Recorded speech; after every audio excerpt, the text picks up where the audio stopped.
नमस्कार साथियों, good evening, सभी का स्वागत, अभिनंदन। साथियों, अपन इंडियन पॉलिटी पढ़ रहे थे और इंडियन पॉलिटी में दो बड़े महत्वपूर्ण एक्ट 1919 का अधिनियम और 1935 का अधिनियम।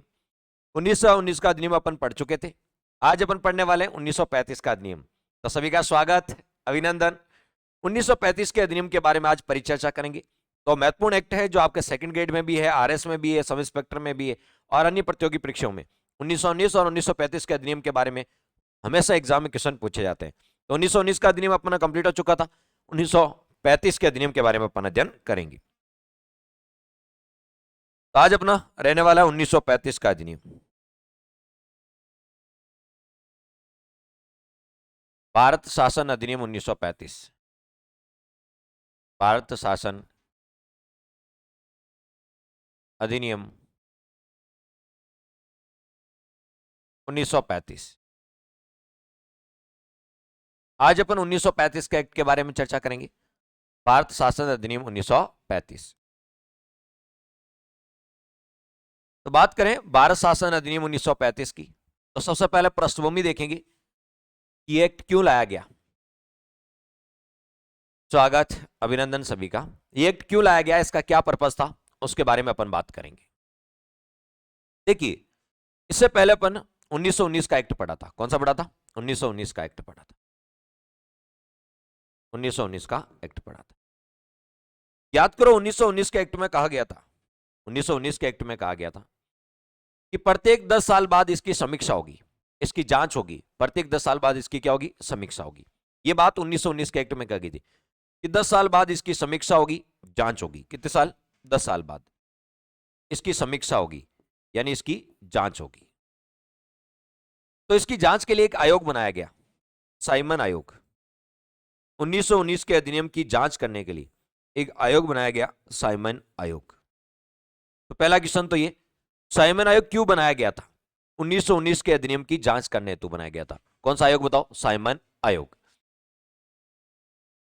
गुलाम गुजर जी कह रहे हैं पार्ट बी कब से स्टार्ट करेंगे? पहले पार्ट ए तो आप कंप्लीट कर लीजिएगा, ठीक है। पार्ट बी में भी नवंबर के फर्स्ट वीक में आपका शुरू कर देंगे, ताकि तब तक इंडिया पॉलिटी आपकी कंप्लीट हो जाएगी। तो फिर आपको पार्ट बी ही पढ़ना पड़ेगा, ठीक है। इसलिए चलिए, अब यदि बात करें, यदि आप स्टेप बाय स्टेप एक एक तरीके से सारी चीजें करते रहेंगे तो बहुत अच्छा कर पाएंगे, मेरा यह मानना है। चलिए, अब यदि बात करें साइमन आयोग के बारे में, थोड़ा समझ लो, ठीक है।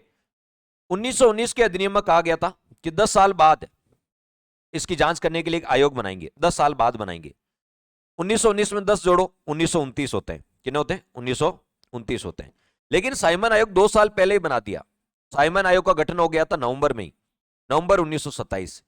यानी 1929 में आयोग बनना था, लेकिन 2 साल पहले ही आयोग बना दिया, साइमन आयोग। साइमन आयोग का गठन कब हुआ? नवंबर 1927 में साइमन आयोग का गठन हुआ था। इस साइमन आयोग के अध्यक्ष कौन थे? साइमन आयोग का गठन हो गया था नवंबर में ही, ठीक है। और इसके अध्यक्ष थे सर जॉन साइमन। कौन थे बताओ? Sir John Simon. इस साइमन आयोग के अध्यक्ष थे सर जॉन साइमन। इस साइमन आयोग के क्या थे? अध्यक्ष थे। और यदि बात करें, इसमें 7 सदस्य थे, सातों के सातों अंग्रेज थे, इसलिए इसे व्हाइट कमीशन कहा गया। अंग्रेज को क्या बोलते हैं? श्वेत, इसलिए इसे श्वेत आयोग कहा गया। 7 के 7 सदस्य, सातों के सातों अंग्रेज थे। श्वेत आयोग बोल दो या इंग्लिश में बोल दो व्हाइट कमीशन। इसे व्हाइट कमीशन कहा गया, श्वेत आयोग कहा गया। किसको? साइमन आयोग को। सातों के सातों सदस्य अंग्रेज थे। इस वजह से भारतीयों ने भी इसका विरोध किया था। सर की आवाज में फर्क है, ऐसा हो सकता है कि आज थोड़ा प्लेटफॉर्म दूसरा है तो उस वजह से हो सकता है, बाकी ऐसा कुछ नहीं। चलिए, तो यहां पे अपन बात करें, यहां पे अपन बात करें तो बताओ साइमन आयोग कौन सा? बताओ, साइमन आयोग। साइमन आयोग की यदि बात करें तो साइमन आयोग का गठन नवंबर 1927 में हो गया था। सातों के सातों सदस्य अंग्रेज थे। 7 के 7 सदस्य थे, सातों के सातों क्या थे? अंग्रेज थे, इसलिए इसका विरोध किया गया, ठीक है। जब यह भारत आया था फरवरी 1928 में, ये फरवरी 1928 में भारत आया था। कब? फरवरी 1928 में भारत आया था। जब भारत आया तो इसे साइमन गो बैक के नारे लगाए गए, ठीक है, काले झंडे दिखाए गए, यानी इसका विरोध किया गया। क्यों? सातों के सातों सदस्य अंग्रेज थे। चलिए, उसके बाद यदि बात करें जब इसका विरोध होने लगा तो ये जो साइमन आयोग लाहौर भी गया था। कहां गया था? लाहौर। लाहौर में लाला लाजपत राय के नेतृत्व में विरोध हुआ था। लाहौर में लाला लाजपत राय के नेतृत्व में क्या हुआ था? विरोध हुआ था। वहां एक अंग्रेज अधिकारी था सांडर्स, उसने लाठीचार्ज के आदेश दिए और उसमें लाला लाजपत राय घायल हो गए। जब उनके शरीर पे लाठियां बरसाई जा रही थी, बाद में इनकी आपका निधन भी हो गया था, शहीद भी हो गए थे। जब इनके शरीर पे लाठियां बरसाई जा रही थी तो इन्होंने कहा कि मेरे शरीर पे बरसाई गई एक एक लाठी अंग्रेजी साम्राज्य के ताबूत की कील साबित होगी। यह स्टेटमेंट लाला लाजपत राय का है। यानी साइमन आयोग का विरोध हुआ। साइमन आयोग का विरोध होने के बावजूद भी 2 बार साइमन आयोग भारत आया। कितनी बार? 2 बार साइमन आयोग भारत आया। और फाइनली साइमन आयोग ने 1930 में अपनी रिपोर्ट दी। साइमन आयोग ने अपनी क्या दी? दो रिपोर्ट। 1930 में साइमन आयोग ने क्या दी? रिपोर्ट। 1930 में रिपोर्ट। साइमन आयोग 2 बार भारत आया था और 1930 में अपनी रिपोर्ट दी थी। किसने? साइमन आयोग ने 1930 में अपनी रिपोर्ट दी। अब देखिए 1930 में इसने रिपोर्ट दी। इस रिपोर्ट पर चर्चा करने के लिए साइमन आयोग ने जो रिपोर्ट दी, इस रिपोर्ट पर चर्चा करने के लिए लंदन में 3 गोलमेज सम्मेलन बुलाए गए। लंदन में 3 गोलमेज सम्मेलन बुलाए गए। लंदन में 3 गोलमेज सम्मेलन बुलाए गए। गोलमेज सम्मेलन कहां बुलाए गए? लंदन में बुलाए गए। क्यों बुलाए गए? साइमन आयोग की रिपोर्ट पर चर्चा करने के लिए। साइमन आयोग ने जो रिपोर्ट दी थी उस रिपोर्ट पे चर्चा करने के लिए गोलमेज सम्मेलन बुलाए गए थे। जब कुछ अराउंड द टेबल होती, गोलमेज सम्मेलन हुआ, तो इस गोलमेज सम्मेलन में कोई निष्कर्ष तो निकला होगा। तो जब कोई समिट होती है, सम्मेलन होता है, तो उसमें कोई निष्कर्ष निकलता है। तो गोलमेज सम्मेलन में जो निष्कर्ष निकला उसके आधार पर एक श्वेत पत्र जारी किया गया। क्या जारी किया गया? श्वेत पत्र जारी किया गया। गोलमेज सम्मेलन में जो निष्कर्ष निकला उसके आधार पर श्वेत पत्र जारी किया। क्या बताओ? एक श्वेत पत्र जारी किया गया। और इस श्वेत पत्र की जांच हेतु, इस श्वेत पत्र की जांच हेतु एक कमेटी बनी थी, लॉर्ड लिनलिथगो समिति। कौन सी? लॉर्ड लिनलिथगो समिति। लिनलिथगो समिति, लॉर्ड लिनलिथगो समिति बनी। और इस समिति ने जो रिपोर्ट दी, उसी रिपोर्ट के आधार पे 1935 का अधिनियम बना था। इसी की रिपोर्ट के आधार पे कौन सा? 1935 का एक्ट बना था। ठीक है, 1935 का क्या बना था? एक्ट बना था। आरएस प्री के लिए सारे टॉपिक हो गए कोमल। ठीक है, आरएस प्री के लिए आप बता दो कोई टॉपिक बाकी है तो वो करवा देंगे। एक संविधान संशोधन बाकी है, वो करवाने हैं। बाकी पॉलिटी, इंडिया पॉलिटी है, वो सारे आपके क्लियर हो गए इंडिया पॉलिटी में। ठीक है, इंडिया पॉलिटी में लगभग सारे टॉपिक आपके क्लियर हो गए। बस संविधान संशोधन है, उसको करवाना बाकी है। बाकी सारे टॉपिक आपके सिलेबस देखो, आपको आरएस प्रीलिम्स का सिलेबस उठा लो एक बार, उस सिलेबस में देखो, कोई यदि रह जाता है तो और करवा देंगे, क्यों चिंता कर रहे हो। ठीक है, सेकंड ग्रेड के लिए करंट की क्लास लगा दो, हाँ वो भी लगा देंगे। ठीक है, लगा देंगे, ये निश्चिंत रहो। यूट्यूब पे हम 1-2 क्लास सेकंड ग्रेड के लिए करंट अफेयर्स के लेके आ जाएंगे, चिंता ना करो। ठीक है, चलिए। तो अब यहां से एक क्वेश्चन ये भी बन सकता है कि 1935 के अधिनियम की पृष्ठभूमि 1919 से बनना शुरू हो गई थी। ये बात बिल्कुल सही है। ठीक है, क्योंकि ये दोनों एक दूसरे से कनेक्ट होते हैं। आप देख लीजिए, 1919 के अधिनियम में कहा गया था कि 10 साल बाद इसकी जांच होगी और उसके लिए एक आयोग बनाया जाएगा। तो बताओ, 1919 के अधिनियम की जांच करने के लिए, समीक्षा करने के लिए साइमन आयोग बनाया गया। साइमन आयोग ने अपनी रिपोर्ट दी थी 1930 में। इस रिपोर्ट पर चर्चा करने के लिए गोलमेज सम्मेलन बुलाए गए। ठीक है, जो रिपोर्ट दी थी, इस रिपोर्ट पर चर्चा करने के लिए गोलमेज सम्मेलन बुलाया गया। गोलमेज सम्मेलन में जो निष्कर्ष निकला उसके आधार पर श्वेत पत्र जारी किया गया और श्वेत पत्र की जांच के लिए एक कमेटी बनाएगी, लिनलिथगो समिति, और इसी समिति की सिफारिश पर, ठीक है, 1935 का एक्ट लाया गया। ये एक दूसरे से जुड़े हुए हैं, आप देख सकते हैं। 1935 का अधिनियम कहीं ना कहीं 1919 के अधिनियम से जुड़ा हुआ है। ठीक है, ये आपको ध्यान में रखना है। तो 1935 का अधिनियम कहीं ना कहीं 1919 के अधिनियम से जुड़ा हुआ है। ठीक है, ये पूरा प्रोसेस है, ये पृष्ठभूमि है इसकी कि 1919 के अधिनियम की जांच करने के लिए साइमन आयोग आया। साइमन आयोग ने अपनी 1930 में रिपोर्ट दी। उस रिपोर्ट के आधार पर चर्चा के लिए गोलमेज सम्मेलन बुलाए।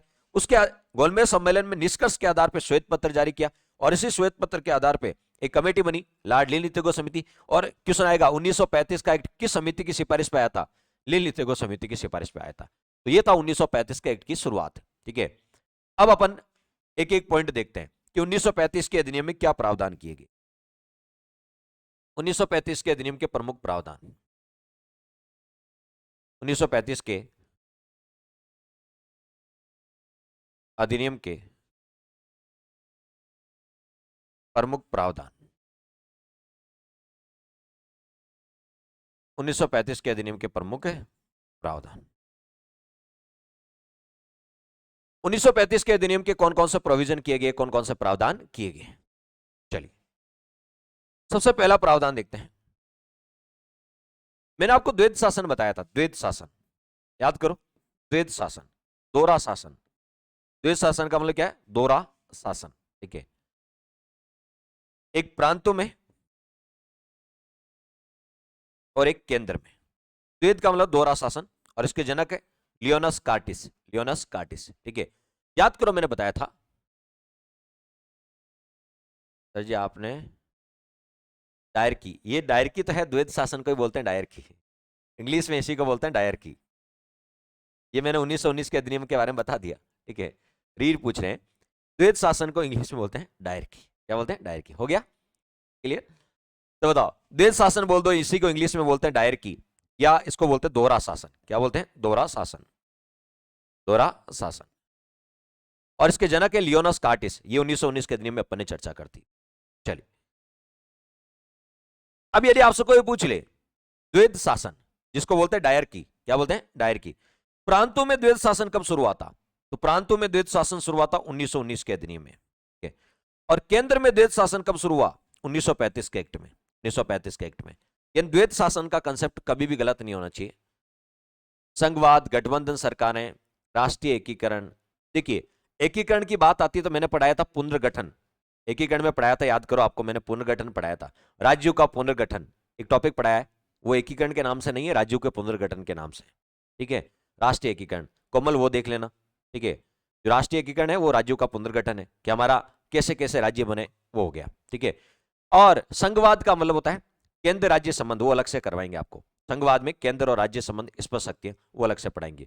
गठबंधन सरकार तो उस राजनीतिक दल में गठबंधन सरकारें कब बनी थी, तो जो प्रधानमंत्री है कब कब प्रधानमंत्री रहे, ठीक है, गठबंधन, वही गठबंधन सरकार। 1989 से गठबंधन सरकार शुरू हो गई थी, तो 1989 के बाद जो भी प्राइम मिनिस्टर बने वो गठबंधन दौर चल रहा था, ठीक है। और संविधान संशोधन करवाई देंगे, ठीक है। रीर कह रहा है सर मुझे आपके नोट्स चाहिए, कौन से शॉप पे मिलेंगे? ठीक है, देखिए शॉप पे तो नहीं मिलेंगे, लेकिन हाँ आपको प्रयास करेंगे, ठीक है, किसी के हैंड रिटन नोट्स आपको अवेलेबल करवा दें, प्रयास करेंगे, ठीक है। और कभी राहुल सर एक दिन छुट्टी पे चले जाए तो ऐसा मत कहा करो, ठीक है, फोन करके कि राहुल सर हमारी क्लास कब लेंगे, वो तो आई नहीं, नजर ही नहीं आ रहे हैं, ठीक है। एक दिन तो बाहर जाने दिया करो, ठीक है।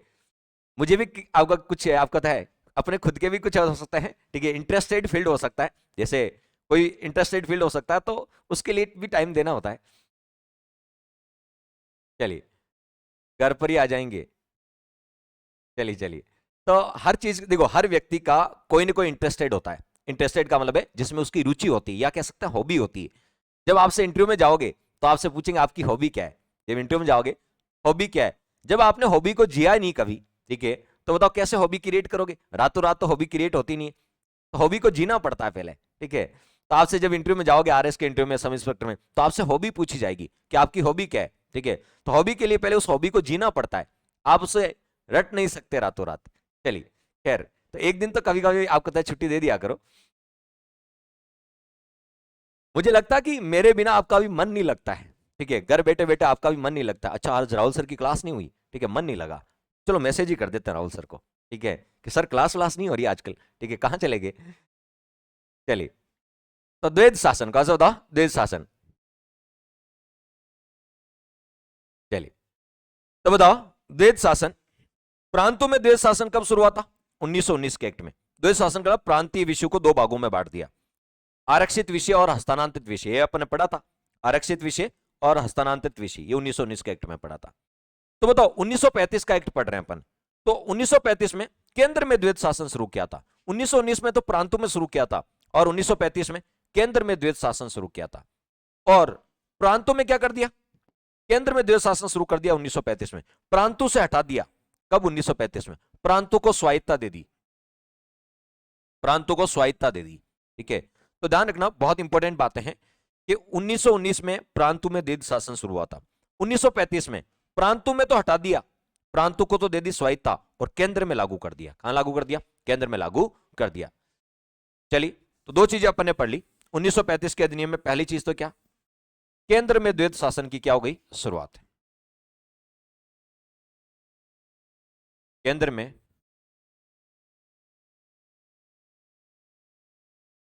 द्वैध शासन की शुरुआत। द्वैध शासन बोल दो या डायरकी बोल दो, जैसे एक साथी पूछ रहे थे अभी, द्वैध शासन बोल दो या डायरकी। केंद्र में द्वैध शासन की शुरुआत। केंद्र में द्वैध शासन की क्या होगी शुरुआत होगी। केंद्र में द्वैध शासन की शुरुआत होगी 1935 के एक्ट में। और क्या हुआ, प्रांतों को स्वायत्ता दे दी। प्रांतों को क्या दे दी, स्वायत्ता दे दी। प्रांतीय स्वायत्ता, प्रांतीय स्वायत्ता का प्रावधान किया गया। प्रांतीय स्वायत्ता का प्रावधान किया गया। इसका मतलब क्या है, 1919 में प्रांतों में द्वैध शासन शुरू हुआ था, प्रांतों में द्वैध शासन, और 1935 में प्रांतों में समाप्त कर दिया और केंद्र में लागू कर दिया। प्रांतों में समाप्त कर दिया तो प्रांतों को क्या दे दी, स्वायत्ता दे दी। प्रांतों को क्या दे दी, स्वायत्ता। तो प्रांतीय स्वायत्ता का प्रावधान किया गया, अर्थात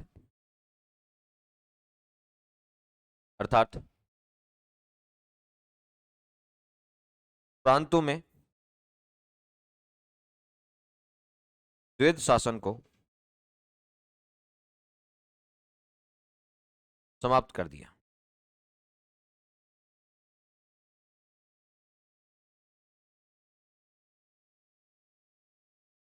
प्रांतों में द्वैध शासन को क्या कर दिया, समाप्त कर दिया। ठीक है, प्रांतीय स्वायत्ता का प्रावधान किया गया, प्रांतों में द्वैध शासन को समाप्त कर दिया।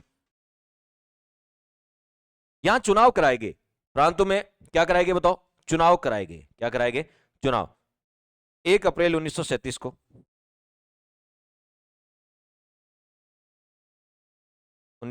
को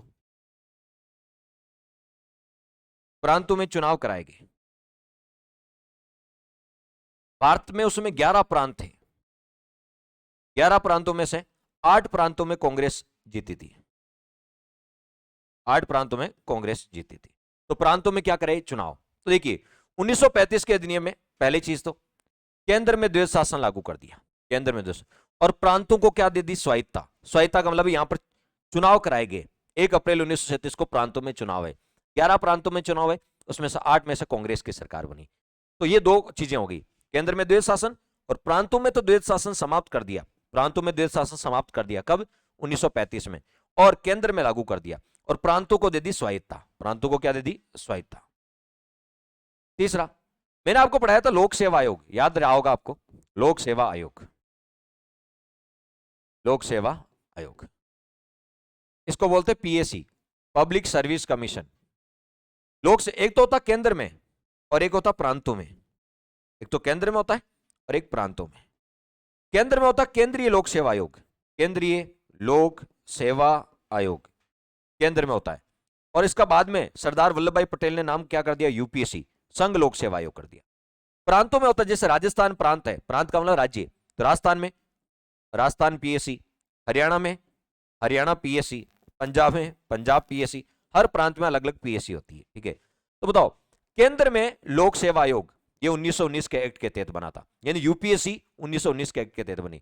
और जितने भी प्रांत है उनमें जो लोक सेवा आयोग बना था वो 1935 के एक्ट के तहत बना था। 1935 के एक्ट के, तो आपसे कोई पूछ ले प्रांतों में लोक सेवा आयोग किस एक्ट के तहत बना, तो प्रांतों में जो लोक सेवा आयोग बना था 1935 के एक्ट के, बताओ 1935 के एक्ट के तहत बना था। ठीक है, तो केंद्रीय लोक सेवा आयोग जिसको आज यूपीएससी बोलते हैं वो 1919 के एक्ट के तहत बनी थी। और प्रांतों में जो लोक सेवा आयोग बने थे, कहां बताओ, प्रांतों में लोक सेवा आयोग, प्रांतों में लोक सेवा आयोग का गठन,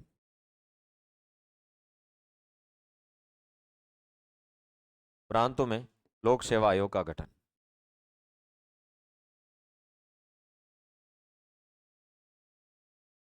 इसी एक्ट के तहत किया गया।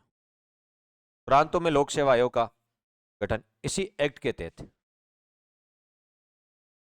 हुआ। प्रांतों में लोक सेवा आयोग का जो गठन है वो इसी एक्ट के तहत हुआ था। कौन से, 1935 के एक्ट के तहत। यदि केंद्र में पूछ ले तो 1919 के एक्ट के तहत, केंद्र में पूछ ले तो 1919 के एक्ट के तहत। याद करो, मैंने विषयों का बंटवारा पढ़ाया था, विषयों का बंटवारा, विषयों का बंटवारा। यदि आपसे कोई पूछ ले विषयों का बंटवारा दो सूचियों में, कितनी सूचियों में? दो सूचियों में, संघ सूची और राज्य सूची। विषयों का बंटवारा दो सूचियों में 1919 के एक्ट में होता, और विषयों का बंटवारा तीन सूचियों में, संघ सूची, राज्य सूची और समवर्ती सूची। विषयों का बंटवारा तीन सूचियों में, कितनी सूचियों में? तीन सूचियों में। यह 1935 के एक्ट के तहत हुआ था। यानी 1919 के एक्ट में विषयों का बंटवारा दो ही सूचियों में हुआ था। संघ सूची में आप जानते हैं 46 विषय थे, राज्य सूची में 50 विषय थे। कितने? 50, 1919 के एक्ट में।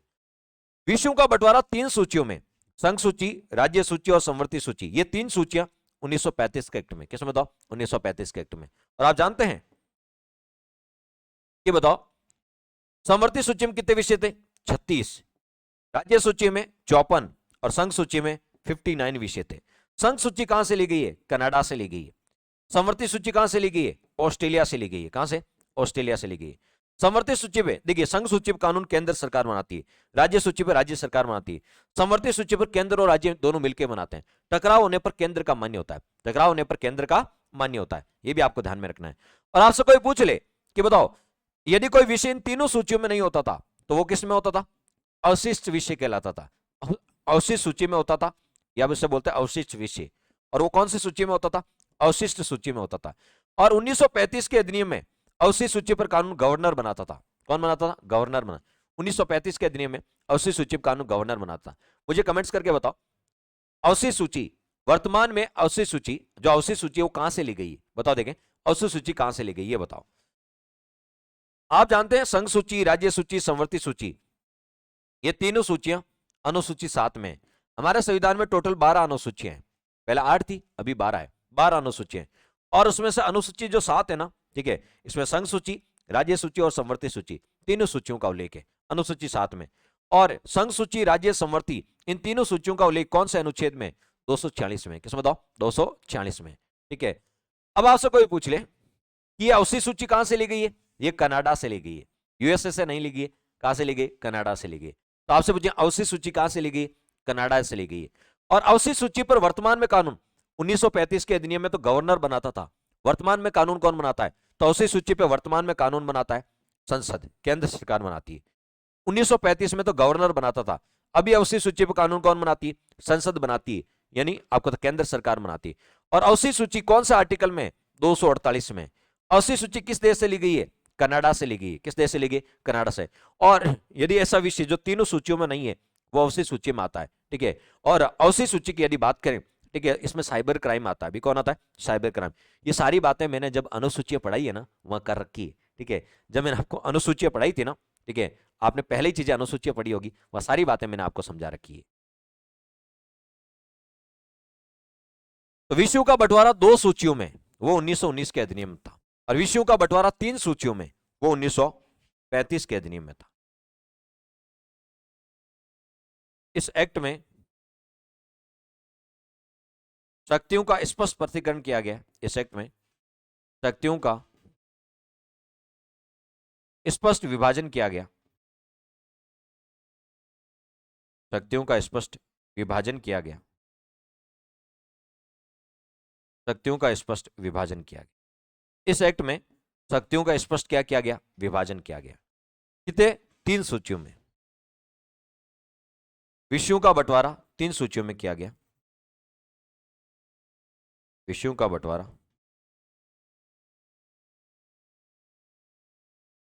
तीन सूचियों में किया गया, विषयों का बंटवारा तीन सूचियों में किया गया। कौन कौन सी तीन सूचियों में किया गया विषयों का बंटवारा? संघ सूची,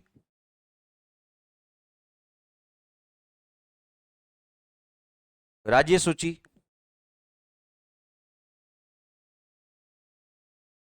और समवर्ती सूची। तो 1935 के एक्ट में विषयों का बंटवारा तीन सूचियों में किया गया। कितने सूचियों में? तीन सूचियों। पूछ सकते हैं 1935 के अधिनियम में समवर्ती सूची में कितने विषय थे? तो 36 विषय थे। कितने? 36 विषय थे। राज्य सूची में 54 विषय थे। और संघ सूची में 59 विषय थे। 59 विषय थे। संघ सूची कहां से? कनाडा से ली गई है। कहां से बताओ? कनाडा से ली गई।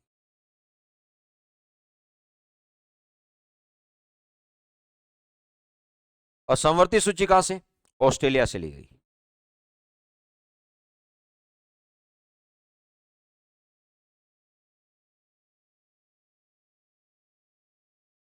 ये भी आपको, यदि कोई विषय इन तीनों सूचियों में नहीं होता, यदि कोई विषय इन तीनों सूचियों में नहीं है, तो वो होता था अवशिष्ट विषय। वो क्या कहलाता था? अवशिष्ट विषय। यदि कोई विषय, यदि कोई विषय इन तीनों सूचियों में शामिल नहीं है, इन तीनों सूचियों में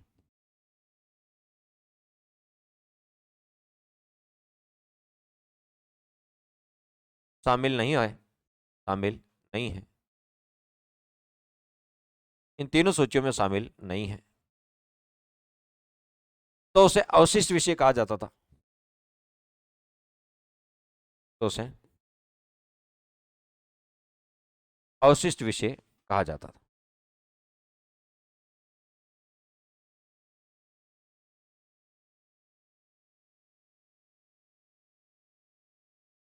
अवशिष्ट विषय, और ये अवशिष्ट विषय किसमें रहता था? अवशिष्ट सूची में। अवशिष्ट विषय किसमें रहता है? अवशिष्ट सूची में। अवशिष्ट सूची, अवशिष्ट सूची कौन से आर्टिकल में, कौन से अनुच्छेद में? 248 में। अवशिष्ट सूची 248 में। इस पे कानून आपसे कोई पूछे, अवशिष्ट जो विषय है, अवशिष्ट सूची है, ठीक है, कहां से ली गई? कनाडा से ली गई।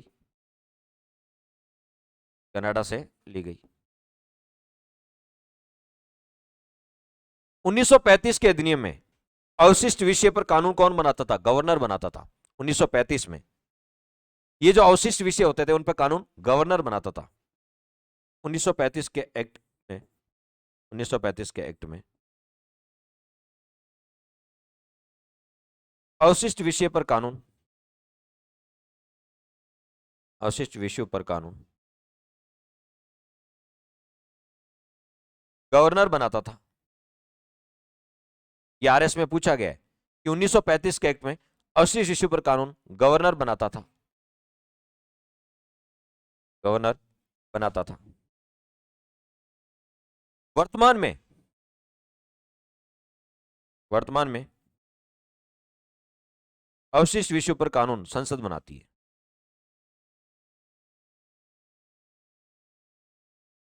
वर्तमान में कौन बनाती है? संसद। लेकिन 1935 के अधिनियम में कौन गवर्नर बनाता था?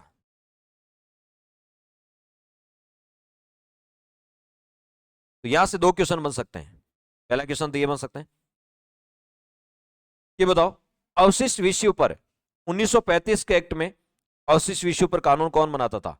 तो गवर्नर बनाता था। कौन बनाता था? गवर्नर। वर्तमान में अवशिष्ट विषयों पर कानून कौन बनाता है? तो वर्तमान में संसद बनाती है। कौन? संसद। और अवशिष्ट विषय का, अवशिष्ट सूची कहां से? कनाडा से ली गई है। कौन से अनुच्छेद में? 248 में। बताओ 248 में।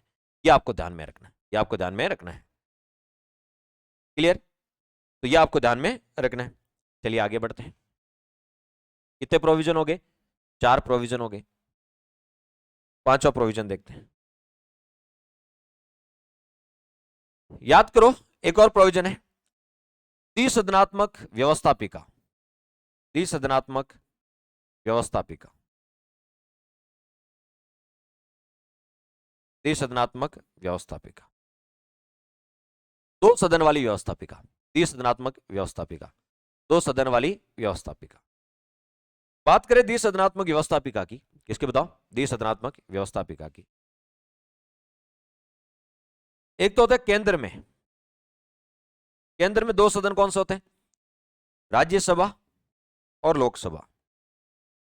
पहले राज्यसभा को बोलते थे राज्य परिषद, राज्यसभा को राज्य परिषद बोलते थे, और लोकसभा को केंद्रीय विधान परिषद बोलते थे, केंद्रीय विधान परिषद।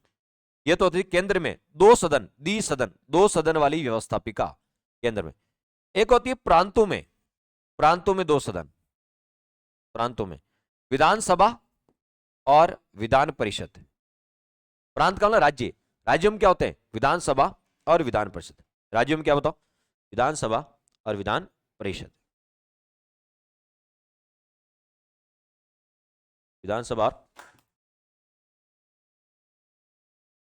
विधानसभा और विधान परिषद।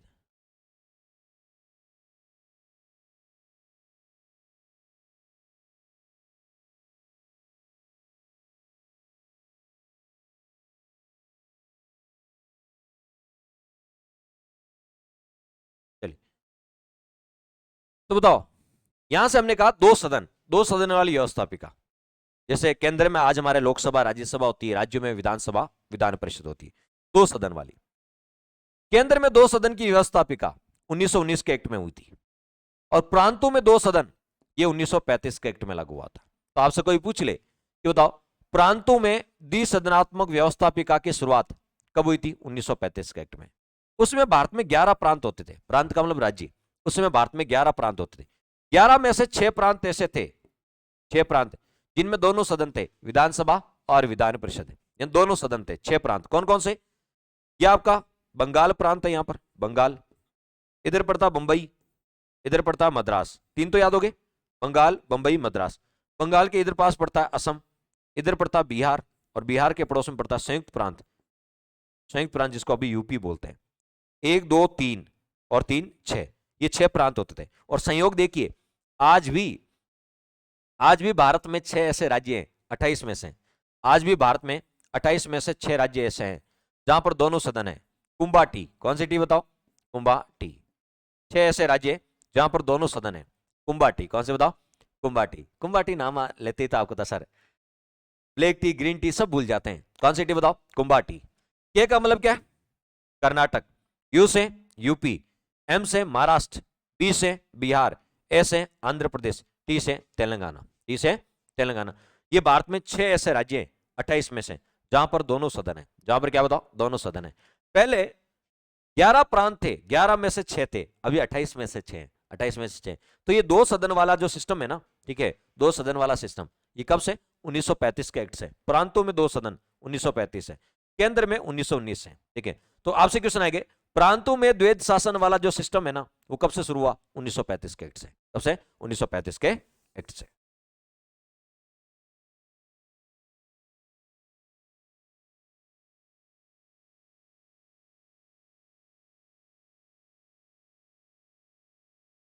प्रांतों में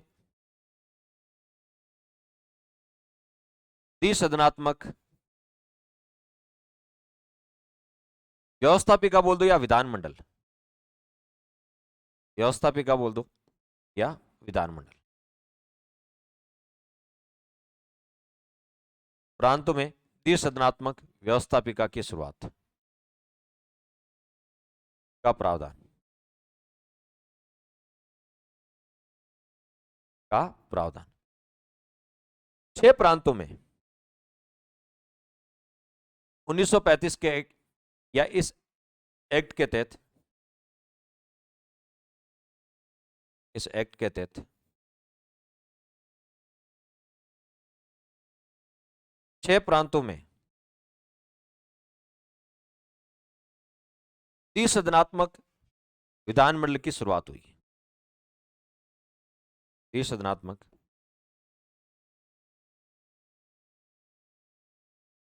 विधानमंडल की शुरुआत हुई।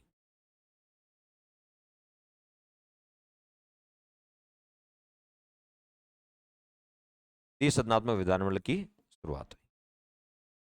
6 कौन कौन से प्रांत है? अच्छे से नाम याद करके चले जाना। मुंबई प्रांत, मद्रास प्रांत और बंगाल प्रांत। 3 तो ये हो गए बड़े प्रांत थे। बंगाल प्रांत, बंगाल का पड़ोसी कौन है? असम प्रांत। बंगाल का और पड़ोसी कौन है? बिहार प्रांत। और एक है यूपी को बोलते थे पहले संयुक्त प्रांत, यूपी को क्या बोलते थे? संयुक्त प्रांत। ये भारत के 6 प्रांत ऐसे थे जहां पर 2 सदन वाली व्यवस्थापिका थी, द्विसदनात्मक। ये 1935 के एक्ट में। हाँ, ये क्लास बाद बिल्कुल देख सकते हैं सुमित्रा, ये क्लास आप बाद में देख सकते हैं, ये आपके पास हमेशा सुरक्षित रहेगी, आपकी जब इच्छा हो तब देख सकते हैं, ठीक है। तो ये जो 2 सदन वाली व्यवस्थापिका है, 2 सदन वाली व्यवस्थापिका है, ये 1935 के एक्ट से शुरू हुई थी। क्या बताओ? 1935 के एक्ट से शुरू हुई थी। प्रांतों में, कहां बताओ? 2 सदन वाली व्यवस्था प्रांतों में, केंद्र में पूछे तो 1919, प्रांतों में 1935 में। और क्या किया गया? छठा पॉइंट देख लेते हैं। सांप्रदायिकता का दायरा बढ़ाया गया इस एक्ट के तहत। इस एक्ट के तहत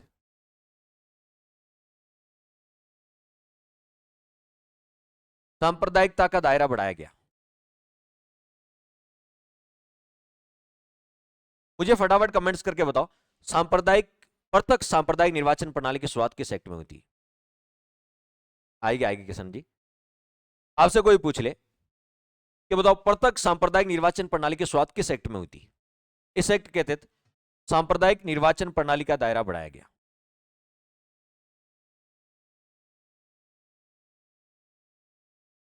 सांप्रदायिक निर्वाचन प्रणाली का दायरा बढ़ाया गया। सांप्रदायिक निर्वाचन प्रणाली का दायरा बढ़ाया गया।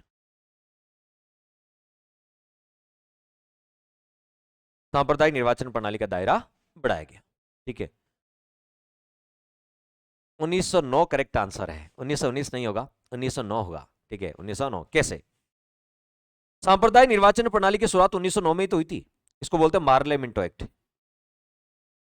मार्ले, मार्ले भारत सचिव था और मिंटो वाइसराय था।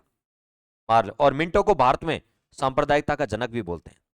1909 के एक्ट में मुस्लिमों के लिए पृथक निर्वाचन की व्यवस्था, मुस्लिमों के लिए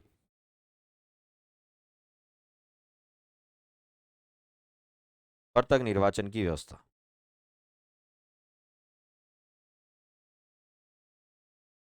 मुस्लिमों के लिए पृथक निर्वाचन की व्यवस्था, मुस्लिमों के लिए पृथक निर्वाचन की व्यवस्था 1909 के एक्ट में। फिर इसका दायरा बढ़ा। 1909 में तो केवल मुस्लिमों के लिए थी। 1919 में इसका दायरा बढ़ाया गया। 1919 में इसका दायरा बढ़ाया गया। कैसे बढ़ाया गया? 1919 वाले का नाम था मॉन्टेग्यू चेम्सफोर्ड। कौन सा? Montagu Chelmsford act. Montagu Chelmsford act 1919 का एक्ट। इसमें और किसके लिए दायरा बढ़ा दिया? इसमें यूरोपियों के लिए। मुस्लिमों के लिए तो पहले से ही था। भारतीय ईसाइयों के लिए, भारतीय ईसाइयों के लिए, एंग्लो इंडियन, आंग्ल भारतीय जिन्हें बोलते हैं, एंग्लो इंडियन के लिए, एंग्लो इंडियन के लिए, और सिखों के लिए, और सिखों के लिए, इनके लिए। और आपको पता है पृथक निर्वाचन प्रणाली की शुरुआत कर दी। पृथक निर्वाचन प्रणाली की शुरुआत कर दी, यानी केवल यहां पर मुस्लिमों के लिए था, फिर दायरा और बढ़ गया। फिर यदि बात करें 1935 के एक्ट में और दायरा बढ़ा दिया।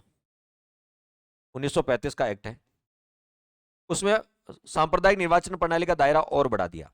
इसमें पारसियों के लिए, पारसी समुदाय, पारसियों के लिए, दलितों के लिए, मजदूरों के लिए, महिलाओं के लिए पृथक निर्वाचन की शुरुआत कर दी। यानी यहां और दायरा बढ़ा दिया। यानी भारत में सांप्रदायिक निर्वाचन प्रणाली की जो शुरुआत हुई थी ना, वो 1909 के एक्ट में हुई थी। और भारत में सांप्रदायिकता का जनक मिंटो को कहा जाता है। ठीक है, इसमें केवल 1909 के एक्ट में केवल मुस्लिमों के लिए पृथक निर्वाचन की व्यवस्था थी। 1919 में और दायरा बढ़ाया, यूरोपीय, भारतीय ईसाई, एंग्लो इंडियन, सिख, इनके लिए भी कर दी। 1935 में और दायरा बढ़ाया गया। ठीक है, पारसियों के लिए, दलितों के लिए, मजदूरों के लिए, महिलाओं के लिए। यानी 1909 के बाद 1919 में और दायरा बढ़ा, 1919 के बाद 1935 में और दायरा बढ़ाया। लगातार आपको पता है सांप्रदायिक निर्वाचन प्रणाली का दायरा विस्तृत होता गया। सांप्रदायिक एंग्लो इंडियन के बारे में बताओ। ऐसे एक आर्टिकल है 366 क्लोज टू, इसमें पहले एंग्लो इंडियन को परिभाषित किया गया था। किसको? एंग्लो इंडियन को परिभाषित किया था। एंग्लो इंडियन का मतलब क्या है? एंग्लो का मतलब क्या होता है? अंग्रेज।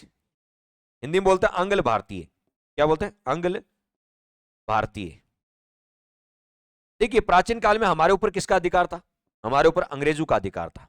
अंग्रेजों का अधिकार था। ठीक है, तो अंग्रेज क्या करते थे? हमारे ऊपर शासन करना है, तो बहुत सारे अंग्रेजों ने हिंदू जो भारत के राजा महाराजा थे उनकी लड़कियों से शादी कर ली, ठीक है। तो जो शादी करी वो लड़की तो इंडियन है और अंग्रेज ने इंडियन लड़की से शादी करी, ठीक है। और वो लड़की फिर पति के साथ ही जाएगी, वापस ब्रिटेन चली गई। जब उनके संतान का जन्म हुआ तो उनकी मम्मी तो कहां है, ठीक है, इंडियन है, और फादर कहां के, ब्रिटेन के। तो उनकी संतान को कहा जाने लगा एंग्लो इंडियन, ठीक है, उनकी संतान को एंग्लो इंडियन कहा जाने लगा, ठीक है। तो एंग्लो इंडियन किन्हें कहा जाता है, जिनकी पिता आपको बताया ब्रिटेन के हो, यूरोप के महाद्वीप को, यूरोपीय समुदाय के हो पिता, और जो उनकी माता है वो अवश्य रूप से भारतीय हो, ठीक है। उनकी होने वाली संतान को, उनके होने वाली संतान को एंग्लो इंडियन कहा जाता था। क्या कहा जाता, एंग्लो इंडियन कहा जाता था। और एंग्लो इंडियन की परिभाषा किस आर्टिकल में थी, 366(2) में। एंग्लो इंडियन के लिए 2 सीटें रिजर्व थी। राष्ट्रपति लोकसभा में 2 एंग्लो इंडियन को मनोनीत करता था, पहले अभी नहीं, राष्ट्रपति लोकसभा में 2 एंग्लो इंडियन को मनोनीत करता था, किस आर्टिकल के तहत, 331 के तहत। और राज्यपाल राज्य में 1 एंग्लो इंडियन को मनोनीत करता था, किस आर्टिकल के तहत, 333 के तहत। ये दोनों ही प्रावधान अब समाप्त कर दिए। कौन सा संशोधन, 104वां संविधान संशोधन के तहत SC ST का आरक्षण तो बढ़ा दिया और एंग्लो इंडियन का आरक्षण समाप्त कर दिया। अब ये नियुक्त नहीं होते हैं, एंग्लो इंडियन का आरक्षण अब क्या हो गया, समाप्त हो गया। हाँ, भारतीय मूल के हैं ऋषि शुनक, भारतीय मूल के हैं, भारत के दामाद भी हैं, भारतीय मूल के भी हैं, ठीक है, और दामाद भी हैं। चलिए, अब आपको समझ में आ गया किसने पूछा था कि सर एंग्लो इंडियन क्या होता है, ठीक है। जिनके पिता ब्रिटेन के हो, माता भारत की हो, उनकी संतान को एंग्लो इंडियन बोलते हैं, क्या बोलते हैं, एंग्लो इंडियन। क्लियर, चलिए सुरता, अब हो गया क्लियर। अब बताओ 1935 के एक सांप्रदायिक निर्वाचन प्रणाली का दायरा बढ़ाया गया या घटाया गया, दायरा बढ़ाया गया। देख लीजिए धीरे धीरे दायरा बढ़ता जा रहा है। 1909 में शुरू हुई थी, 1919 में दायरा बढ़ा, और फिर 1935 में और दायरा बढ़ाया गया। तो दायरा बढ़ाया गया, दायरा बढ़ाया गया। ये छठा पॉइंट था। आगे चलते हैं।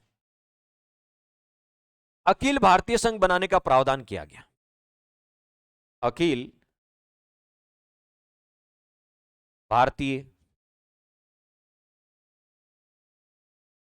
संघ बनाने का प्रावधान किया गया। अखिल भारतीय संघ बनाने का प्रावधान किया गया। अखिल भारतीय संघ बनाने का प्रावधान किया गया। अखिल भारतीय संघ बनाने का प्रावधान किया गया। लेकिन सुमित्रा जी, आप शायद अभी नए नए आए हो, आप मेरी सारी क्लासेस देख लोगे तो ये क्वेश्चन नहीं पूछोगे, ऑटोमेटिक अनुच्छेद याद हो जाता है, ठीक है। आप मेरी क्लासेस देखोगे तो ऑटोमेटिक आपको अनुच्छेद कंसेप्ट क्लियर हो जाएगा आपका, ठीक है। फिर आपको याद या रटने की आवश्यकता नहीं होगी। अखिल भारतीय संघ बनाने का प्रावधान किया गया, लेकिन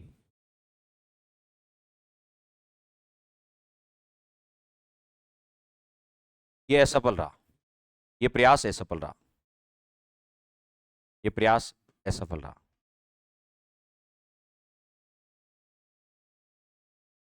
यह प्रयास असफल रहा। कैसे, अखिल भारतीय संघ, all India union, Akhil Bharatiya संघ बनाने की बात की गई थी।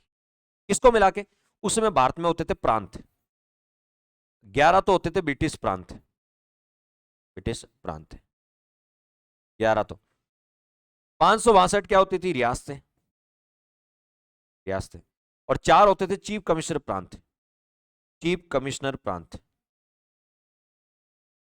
ये उसमें भारत में होते थे। इन सबको मिला के अखिल भारतीय, इन सबको मिला के अखिल भारतीय संघ बनाने का प्रावधान किया गया था। इसमें इन तीनों को मिला के अखिल भारतीय संघ बनाया जाए, इन तीनों को मिला के अखिल भारतीय संघ बनाया जाए। लेकिन ये प्रयास असफल रहा, ये प्रयास असफल। तो अखिल भारतीय संघ बनाने की बात तो कही गई थी, लेकिन ये सफल नहीं हुआ, ये प्रयास सफल नहीं हुआ।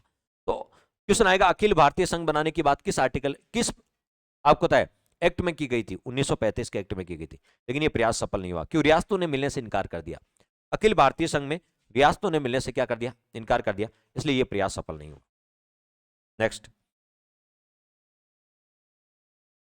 फेडरल कोर्ट की स्थापना की गई। फेडरल कोर्ट इस एक्ट के तहत, इस एक्ट के तहत फेडरल कोर्ट, जिसको हिंदी में बोलते हैं संघीय न्यायालय, फेडरल कोर्ट, संघीय न्यायालय,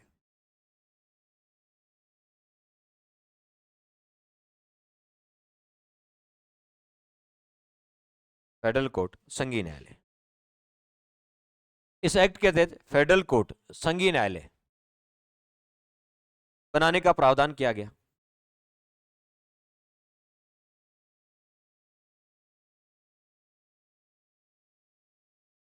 किया गया फेडरल कोर्ट बनाने का प्रोविजन किया गया। फेडरल कोर्ट कब बना था?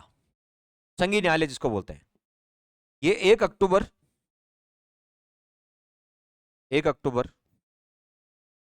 1937 को फेडरल कोर्ट बना था।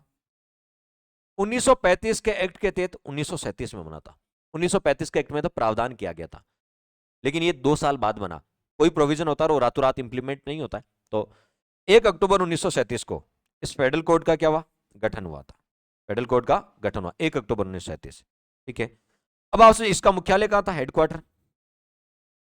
इसका मुख्यालय था दिल्ली। इसका मुख्यालय कहां था? दिल्ली। और इसमें एक मुख्य न्यायाधीश और 6 अन्य न्यायाधीश, टोटल 7 न्यायाधीश होते थे। इसमें एक मुख्य न्यायाधीश और 6 अन्य न्यायाधीश, टोटल 7 न्यायाधीश होते थे। कितने होते थे? 7। इसमें मुख्य न्यायाधीश कौन थे? इसमें जो मुख्य न्यायाधीश थे वो थे मॉरिस गवेयर। में जो मुख्य न्यायाधीश थे वो थे मॉरिस गवेयर। मॉरिस गवेयर। तो फेडरल कोर्ट के जो मुख्य न्यायाधीश थे ना, वो थे मॉरिस गवेयर। फेडरल कोर्ट के मुख्य न्यायाधीश कौन थे बताओ? मॉरिस गवेयर। कौन बताओ? मॉरिस गवेयर थे। संदीप कह रहे हैं इंडिया ज्योग्राफी, इंडिया पॉलिटी अपनी खत्म होने वाली है। आज ये लास्ट क्लास है इंडियन पॉलिटी की, फिर संविधान संशोधन बचेगा, वो किसी और दिन करवा देंगे, ठीक है, या कल करवा देंगे। 1 तारीख आप नोट कर लो, डायरी में नोट करके रख लो। 1 नवंबर को जो है उस दिन इंडिया ज्योग्राफी आपकी स्टार्ट हो जाएगी, और नवंबर में वो पूरी भी करवा देंगे। नवंबर में क्या करवा देंगे? पूरी भी करवा देंगे। ऑनलाइन टेस्ट रखें पॉलिटी का, ठीक है, बिल्कुल स्टार्ट करेंगे। पॉलिटी इंडिया और राजस्थान पॉलिटी का टेस्ट स्टार्ट कर देंगे, आप कहोगे तो इंडिया और राजस्थान पॉलिटी का टेस्ट स्टार्ट कर देंगे, ठीक है। या इंडिया पॉलिटी का एक मेजर टेस्ट रख दें आपको, ठीक है। आप देना चाहो तो इंडिया पॉलिटी का 1 टेस्ट रख दें या 2 टेस्ट रख दें, ठीक है, आप मुझे बता देना फ्री ऑफ कॉस्ट आपके लिए। आप कितने टेस्ट में, आपको बताए कितने पार्ट में देना चाहते हैं? इंडिया पॉलिटी का हाफ कर दें या क्या, जैसे भी है मुझे आप अवगत करा देना। आपके लिए टेस्ट रख देंगे फ्री ऑफ कॉस्ट, जिससे आप अपनी तैयारी का मूल्यांकन कर सकेंगे, रिविजन कर सकेंगे। और इंडिया पॉलिटी, ठीक है, इंडिया पॉलिटी का 3 टेस्ट रख देंगे, 2 रख देंगे, जैसे भी आप मुझे बताओगे बता देंगे, ताकि आपका रिवीजन हो जाएगा। आपका क्या हो जाएगा? रिवीजन हो जाएगा। उसका कोई चार्ज नहीं है, फ्री ऑफ चार्ज में रखेंगे, ठीक है, ताकि आप टेस्ट देंगे तो आप अपना मूल्यांकन कर पाएंगे, ठीक है। और इंडिया ज्योग्राफी के लिए आप परेशान होने की आवश्यकता नहीं है। इंडिया ज्योग्राफी 1 नवंबर से स्टार्ट कर दूंगा मैं आपकी, ठीक है। आगे अब कोई दिक्कत, कोई विचारों की अभिव्यक्ति करना हो तो, किसी प्रकार के कोई और सुझाव आपके हो तो बताओ, देखें।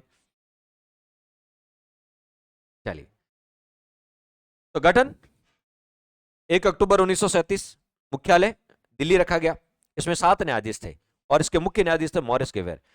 फेडरल कोर्ट का निर्णय अंतिम नहीं होता था, इसका निर्णय फाइनल नहीं होता था। यदि आप इसके निर्णय से संतुष्ट नहीं है तो ब्रिटेन की प्रीवी काउंसिल में अपील कर सकते हैं।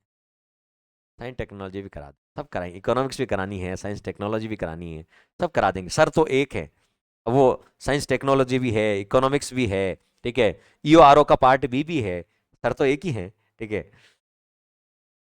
चलिए,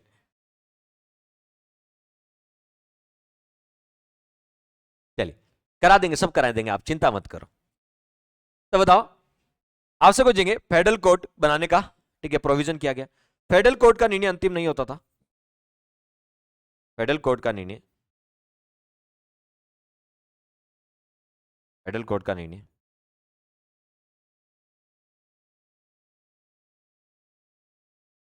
अंतिम नहीं होता था। फेडरल कोर्ट का निर्णय अंतिम नहीं होता था। इसके निर्णय के विरुद्ध, यदि आप इसके निर्णय से संतुष्ट नहीं है, इसके निर्णय के विरुद्ध, के निर्णय के विरुद्ध ब्रिटेन की प्रीवी काउंसिल में, ब्रिटेन की प्रीवी काउंसिल में, इसके निर्णय के विरुद्ध ब्रिटेन की प्रीवी काउंसिल में अपील की जा सकती थी। ब्रिटेन की प्रीवी काउंसिल में अपील की जा सकती थी।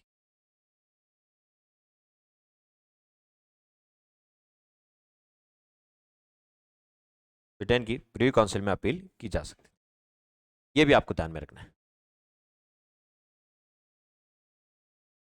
2 बार हाफ हाफ और तीसरी बार ऑल पॉलिटिका, ठीक है, करवा देंगे। एक बार सेशन रखेंगे आपका, किसकी तैयारी कैसे करें, एक सेशन रख देंगे संडे को, जिसमें आप या तो मुझे है ना, आप आपके जितने भी क्वेश्चन है ना, किसकी तैयारी कैसे करें, वो मुझे लिस्ट बना के भेज दो एक, ठीक है। संडे को मैं लाइव आके सारे आपके आंसर का, जितने भी आपकी क्यूरीज है उसका मैं समाधान कर दूंगा, ठीक है। मुझे भेज दो, मुझे मेरे व्हाट्सअप नंबर तो है ना, उस पर मुझे भेज दो, ठीक है। जो जो आपके मन में डाउट्स आ रहे हैं, ठीक है, नाम लिख के भेज देना, ठीक है, क्या क्या आपके डाउट्स हैं। संडे को मैं लाइव आके आपकी सारी समस्याओं का समाधान करवा दूंगा, ठीक है। अब यदि आपसे कोई पूछे, एक और बात, ये जो फेडरल कोर्ट है, ये जो फेडरल कोर्ट है, आजादी के बाद जब हमारा देश आजाद हुआ, ठीक है, और हमारा खुद का संविधान लागू हुआ 26 जनवरी 1950, उसके बाद ये हमारा फेडरल कोर्ट ही आगे जाके सुप्रीम कोर्ट कहलाया। जो फेडरल कोर्ट था वही आगे जाके क्या बन गया, सुप्रीम कोर्ट बन गया। क्या बन गया, सुप्रीम कोर्ट बन गया। तो ये फेडरल कोर्ट है, ये आगे जाके क्या बन गया, सुप्रीम कोर्ट बन गया। और एक आर्टिकल पढ़ा होगा आपने 135, मैंने सुप्रीम कोर्ट में पढ़ाया, आपको नोट लगा के लिख लेते हैं। आर्टिकल 135 के तहत, एक आर्टिकल 135 के तहत फेडरल कोर्ट की शक्तियां सुप्रीम कोर्ट को दी गई। फेडरल कोर्ट की शक्तियां, फेडरल कोर्ट की शक्तियां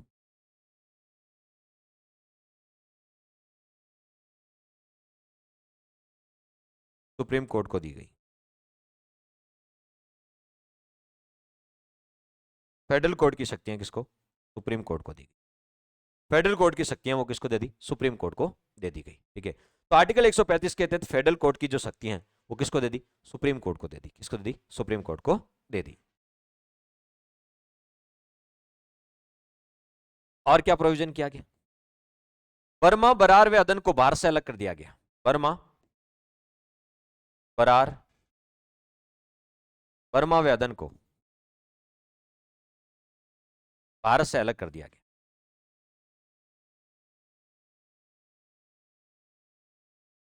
भारत से अलग कर दिया गया।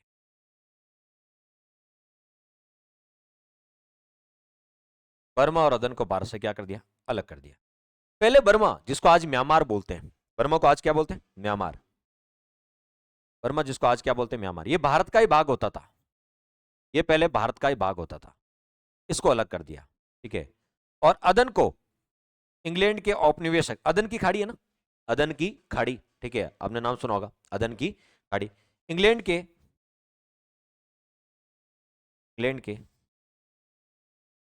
औपनिवेशिक, इंग्लैंड के औपनिवेशिक कार्यालय के अधीन कर दिया, कार्यालय के अधीन कर दिया। इंग्लैंड के औपनिवेशिक कार्यालय के अधीन कर दिया।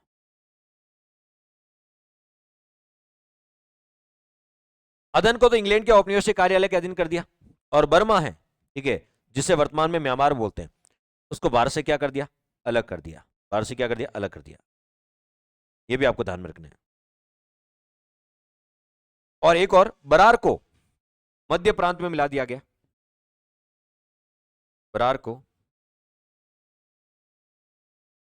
मध्य प्रांत में मिला दिया गया। बरार को मध्य प्रांत में मिला दिया गया।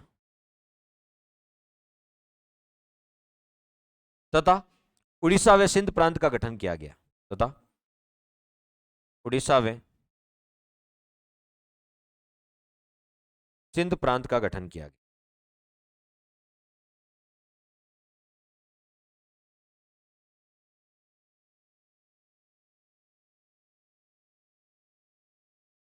उड़ीसा और सिंध प्रांत का क्या क्या गठन किया गया। उड़ीसा और सिंध प्रांत का क्या किया गया, गठन किया गया। यह भी आपको ध्यान में रखना है। क्लियर। अब यहां तक किसी प्रकार का कोई आपको डाउट नहीं होना चाहिए। चलिए आगे चलते हैं। नेक्स्ट यदि बात करें तो भारत परिषद किसको बताओ, 9 पॉइंट हो गए, 10वां पॉइंट। भारत परिषद को समाप्त कर दिया गया। क्या है भारत परिषद, अभी बताएंगे। इस एक्ट के तहत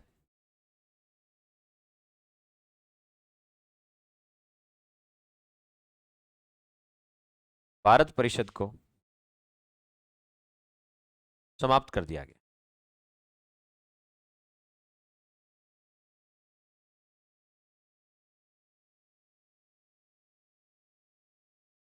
भारत परिषद को क्या कर दिया गया, समाप्त कर दिया गया। इस एक्ट के तहत भारत परिषद को क्या कर दिया, समाप्त कर दिया गया।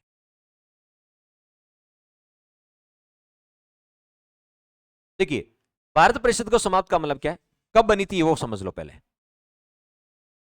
इसकी पृष्ठभूमि बोर्ड ऑफ डायरेक्टर और बोर्ड ऑफ कंट्रोल, ये 1773 के रेगुलेटिंग एक्ट के तहत बोर्ड ऑफ डायरेक्टर बनाया था। 1784 के पिट्स इंडिया एक्ट के तहत बोर्ड ऑफ कंट्रोल बना था। इन दोनों को मर्ज कर दिया, विलय कर दिया।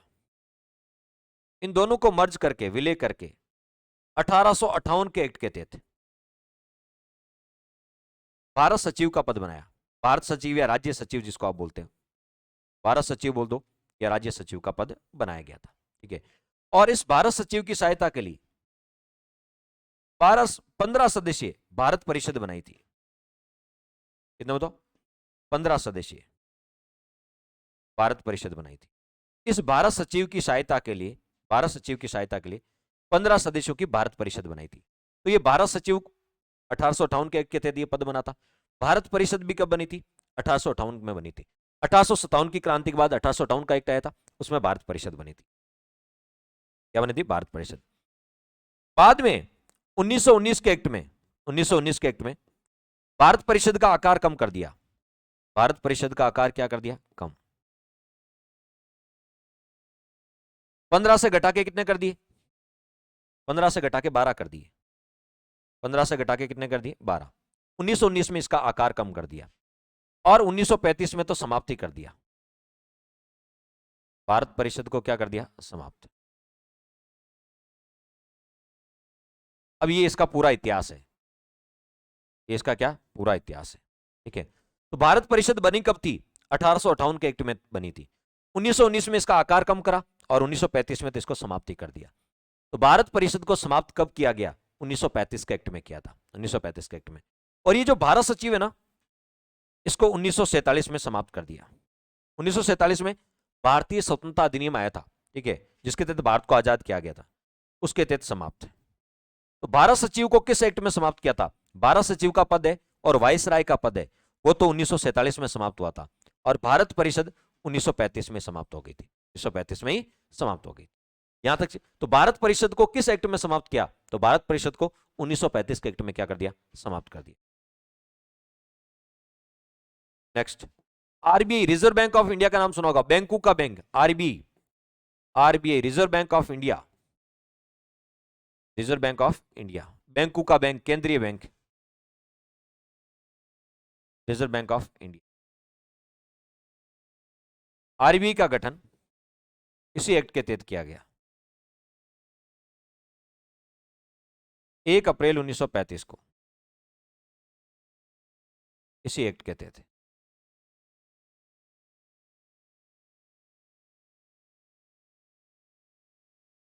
इसी एक्ट के तहत। कैसे, आरबीआई का गठन कब हुआ था, आरबीआई का गठन हुआ था 1 अप्रैल 1935 को। जब जब इसका गठन हुआ था तब इसका मुख्यालय था कोलकाता। जब इसका 1935 में स्थापना हुई थी ना, तब ये कोलकाता थी। बाद में 1937 में इसका हेडक्वार्टर आ गया बंबई, जिसको आज मुंबई बोलते हैं। 1937 में इसका हेडक्वार्टर कहां हो गया, मुंबई हो गया। और इसके पहले चेयरमैन कौन थे, प्रथम चेयरमैन या गवर्नर, आरबीआई के पहले गवर्नर कौन थे, तो आरबीआई के पहले गवर्नर थे ऑसबॉर्न स्मिथ, ऑसबॉर्न स्मिथ।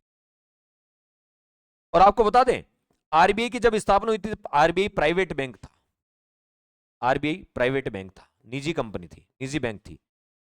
1949 में इसका राष्ट्रीयकरण कर दिया गया, यानी इसको सरकारी क्षेत्र का दर्जा दे दिया। तो 1949 में ये सरकारी क्षेत्र की हो गई। और इसमें गवर्नर थे सीडी देशमुख। जब इसका राष्ट्रीयकरण किया गया था तब गवर्नर थे सीडी देशमुख। कौन थे बताओ? सीडी देशमुख थे। ये भी आपको ध्यान में रखना है। तो आरबीआई की स्थापना भी 1935 के एक्ट के तहत हुई। आरबीआई की स्थापना भी 1935 के एक्ट के तहत हुई। ये भी आपको ध्यान में रखना है। क्लियर? आगे चलते हैं। नेक्स्ट, राष्ट्रपति को अध्यादेश, आपको तो राष्ट्रपति अध्यादेश जारी कर सकता है कौन से आर्टिकल के तहत? फटाफट बताओ देखें, राष्ट्रपति अध्यादेश जारी कर सकता है कौन से आर्टिकल के तहत? इस एक्ट के तहत, इस एक्ट के तहत राष्ट्रपति को अध्यादेश जारी करने की शक्ति दी गई। राष्ट्रपति को अध्यादेश जारी करने की शक्ति दी गई। इस एक्ट के तहत राष्ट्रपति को अध्यादेश जारी करने की शक्ति दी गई। तो राष्ट्रपति अध्यादेश जारी करता है किस एक्ट के तहत? राष्ट्रपति अध्यादेश जारी करता है किस एक्ट के तहत? तो राष्ट्रपति जो अध्यादेश जारी करता है किस अनुच्छेद के तहत जारी करता है? ठीक है, 123 बिल्कुल सही है। 213 सरला ऐसे नहीं, हाँ राज्यपाल 213 सही है बिल्कुल। ठीक है, मैंने सोचा आपने राष्ट्रपति 213 लिख दिया। राष्ट्रपति 123 बिल्कुल सही है, और राज्यपाल 213, राज्यपाल 213। क्लियर? दोनों सही है, सभी का आंसर। ठीक है, तो जो राष्ट्रपति अध्यादेश जारी करता है वो किस आर्टिकल के तहत जारी करता है? 123 के तहत। लेकिन ये जो पावर मिली है उसको कौन सा एक्ट के तहत मिली? 1935 के एक्ट के तहत, 1935 के एक्ट के तहत। इसी प्रकार 10% मताधिकार, आपको 10% लोग ही वोट दे सकते हैं, पूरे लोग वोट नहीं दे सकते, 10% ही वोट दे सकते हैं। 10% जनता को मताधिकार दिया गया, 10% जनता को मताधिकार दिया। पूरे लोग वोट नहीं दे सकते, 10% जनता ही वोटिंग कर सकती है, दिया गया। यानी सारे लोग वोट नहीं कर सकते, 10% जनता ही वोट कर सकती है। ये प्रोविजन इसी एक्ट में किया गया था, 1935 के एक्ट में। क्लियर? इस एक्ट में यह भी कहा एक वाइसराय होता था, गवर्नर जनरल का नाम बदलकर वाइसराय कब करा था? तो 1858 के एक्ट में गवर्नर जनरल का नाम बदलकर वाइसराय कर दिया। वाइसराय की सहायता के लिए कार्यकारी परिषद होती है, तो उसमें कहा तो उसमें 10 से ज्यादा लोग नहीं होंगे। वाइसराय की कार्यकारी परिषद में 10 से ज्यादा लोग नहीं होंगे। ये बात इसी एक्ट में की गई थी। इस एक्ट के तहत, इस एक्ट के तहत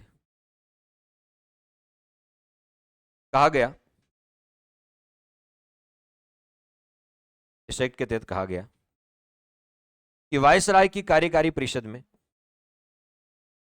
वाइसराय की कार्यकारी परिषद में, वाइसराय की कार्यकारी परिषद में, वाइसराय की कार्यकारी परिषद में 10 से अधिक, 10 से अधिक व्यक्ति नहीं होंगे। वाइसराय की कार्यकारी परिषद में 10 से ज्यादा लोग नहीं होंगे।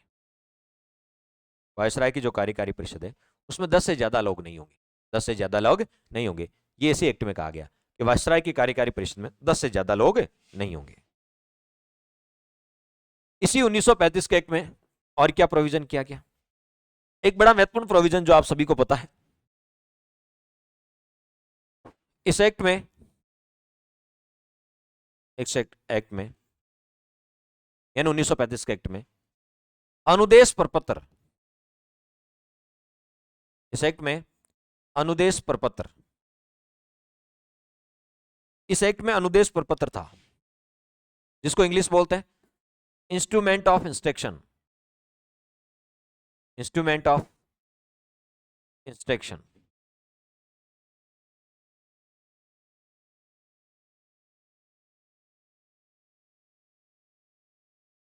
यानी इस एक्ट में, ये क्वेश्चन तो मैंने इतनी बार पढ़ाया आपको, ठीक है, कि सीधे सीधे बहुत सारे एग्जाम में पूछ लिया गया, सीधे सीधे पूछ लिया गया। इस एक्ट में अनुदेश प्रपत्र था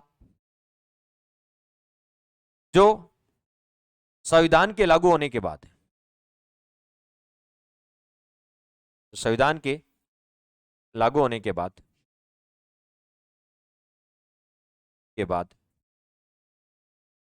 आगे जाकर, संविधान के लागू होने के बाद आगे जाकर नीति निर्देशक तत्व में परिवर्तित हुआ। आगे जाके नीति निर्देशक तत्व में परिवर्तित हुआ। नीति निर्देशक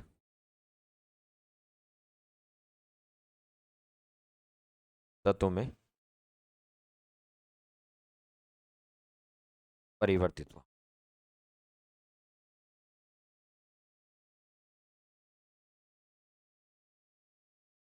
परिवर्तित हुआ, ठीक है, बिल्कुल। यानी 1935 के एक्ट में एक अनुदेश प्रपत्र था जिसको इंग्लिश में बोलते हैं इंस्ट्रूमेंट ऑफ इंस्ट्रक्शन था, वही आगे जाके क्या बना, हमारा नीति निर्देशक तत्व बना। तो क्वेश्चन आ सकता है कि 1935 के अधिनियम में जो अनुदेश प्रपत्र था वो आगे जाके क्या बना, मूल अधिकार बना, नीति निर्देशक तत्व बना, नागरिकता बनी, तो नीति निर्देशक तत्व बना, ठीक है, नीति निर्देशक तत्व बना। इस एक्ट में यानी 1935 के एक्ट में, इस एक्ट में 321 अनुच्छेद थे। कितने? 321 अनुच्छेद, 14 भाग व 10 अनुसूचियां थी। 10 अनुसूचियां, 10 अनुसूचियां। यानी इस एक्ट में 321 तो अनुच्छेद थे, 321 तो अनुच्छेद थे, 321 अनुच्छेद थे, 14 भाग थे, 10 अनुसूचियां थी।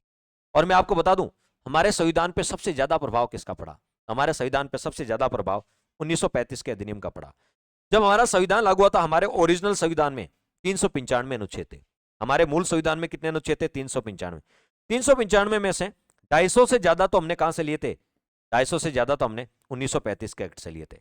यानी 250 से ज्यादा हमने अनुच्छेद 1935 के एक्ट से लिए थे। तो हमारे संविधान पर सबसे ज्यादा प्रभाव किस एक्ट का पड़ा? 1935 के एक्ट का। सबसे ज्यादा प्रभाव किस देश का पड़ा वो बताओ आप देंगे। हाँ लेखराज जी करवा देंगे, ठीक है, क्यों चिंता कर रहे हो, अभी 6 महीने हैं और 40 घंटे की क्लास है, ठीक है। महीने में यदि आपको, ठीक है, कितने 8 घंटे 7 घंटे भी क्लास देना तो भी आराम से हो जाएगा, ठीक है। 6 महीने पढ़े अभी तो, ठीक है। हंसते खेलते पहले सबसे बड़ा सिलेबस क्या आपका, फर्स्ट पेपर आपका बड़ा सिलेबस है, उसको कवर कर लो पहले, ठीक है। वो तो एक छोटा सा है, 40-50 घंटे की क्लास है बस, ठीक है। और उसमें आपका कोई क्वेश्चन बाहर नहीं जाएगा, अपन एक एक धारा को बहुत डिटेल में पढ़ेंगे, ठीक है। मैं ही पढ़ाऊंगा आपको, तो आप निश्चिंत हो जाओ उसके लिए, आपको उसमें घबराने की आवश्यकता नहीं है, ठीक है। 40 क्वेश्चन आएंगे, 40 में से आप 35 प्लस अटेंड करोगे उसमें से, ठीक है। बहुत इजी है। अभी 1-2 दिन में मैं क्लास भी लेकर आऊंगा उसको यूट्यूब पे, ठीक है, चिंता मत करो आप, फिर अपन ऐप में भी पढ़ेंगे उसको। तो इस एक्ट में 321 अनुच्छेद, 14 भाग और 10 अनुसूचियां। कितनी बताओ? 10 अनुसूचियां। तो आपसे कोई पूछ ले सर्वाधिक प्रभाव हमारे संविधान पर, हमारे संविधान पर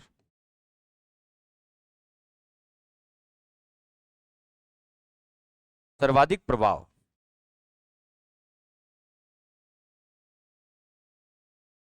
हमारे संविधान पर सर्वाधिक प्रभाव 1935 के एक्ट का पड़ा।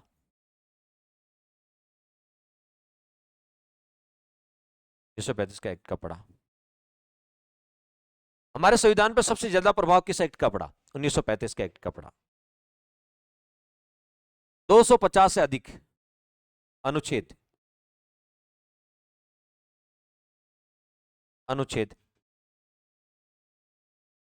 मूल संविधान में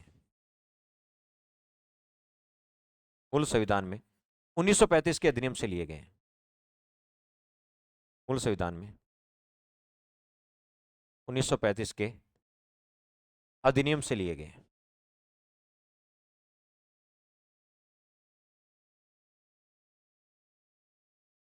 अधिनियम से लिए गए, लिए गए हैं, ये भी आपको ध्यान रखना।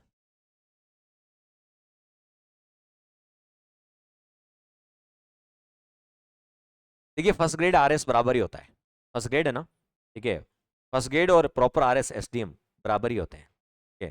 तो इसमें घबराने की बात नहीं है। अभी जो पेपर हुए ना वो फर्स्ट ग्रेड के पेपर थे, और फर्स्ट ग्रेड में आरएस और फर्स्ट ग्रेड का लेवल एक जैसा ही होता है, ठीक है। दोनों ही राजपत्रित अधिकारी होते हैं, वो भी प्रॉपर आप आरएस बनते हो तो, ठीक है। तो घबराने की आवश्यकता नहीं है, ठीक है। ऐसे ही पेपर आएंगे क्योंकि ये आरएस के समकक्षी है, ठीक है। कमल चिंता की बात नहीं है, आप ये कंटेंट पढ़ लो, कोई बुक्स पढ़ने की आवश्यकता नहीं है, ठीक है, आपका आरएस प्रीलिम्स आराम से निकल जाएगा। बस इसको बार बार पढ़ना, कुछ भी छोड़ना नहीं है इसमें से, रिवीजन करते रहना। क्योंकि हम क्या करते हैं, किसी मैटर को 100% पढ़ते नहीं है, फिर कहीं ना कहीं से क्वेश्चन आ जाता है और वो गलत हो जाता है। जो पढ़ लिया उसमें से तो गलत होना ही नहीं चाहिए, जो पढ़ लिया उसमें से तो आपका क्वेश्चन गलत होना ही नहीं चाहिए। क्लियर, ये भी आपको ध्यान में। चलिए आगे बढ़ते हैं। नेक्स्ट, स्वतंत्रता के बाद जब देश आजाद हो गया 1947 में, स्वतंत्रता के बाद, स्वतंत्रता के बाद और संविधान के लागू होने से पूर्व,